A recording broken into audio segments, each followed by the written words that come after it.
sixth grade, I want to create a learning organization, I want to create a learning culture, whatever. Here's what it really means. You must embrace incompetence and ignorance. Because if you can't embrace incompetence and ignorance, you can't learn. It's a dark room, you can't see anything. You don't start walking fast. You walk very slow.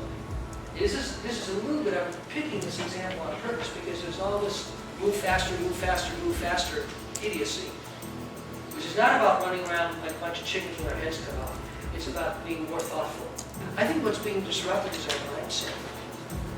We have become so habituated to the idea that we're in control, that the idea that we're not in control is very disruptive. You cannot control, but you can influence, and you work your darndest to be a good influence.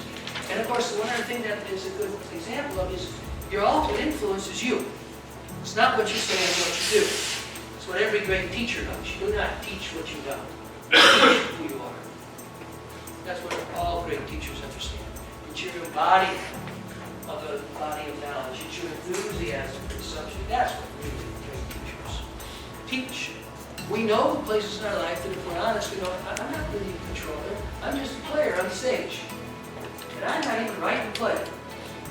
But I'm really glad to be a player on the stage, and there are principles in work that maybe if I can tune into them and understand them, I can do a better job. We forget that the first principle of living is interconnectedness. We are profoundly interconnected, beyond anything we consider. We breathe the same air, we drink the same water, our physical bodies are literally all made up of the same stuff. I don't think that awareness yet exists widely in all industries. I mean, we still build cars expecting if you turn the wheel to the right, the car will go to the right. Right? But that's not true of software anymore. But my point is this. I actually think that's life.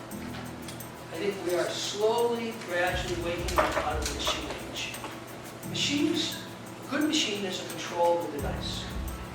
An organization is a human community. In the machine age, and of course we all still struggle with this, and I know when I'm looking around, a lot of you in this room struggle with it a lot. We've made a machine for producing money.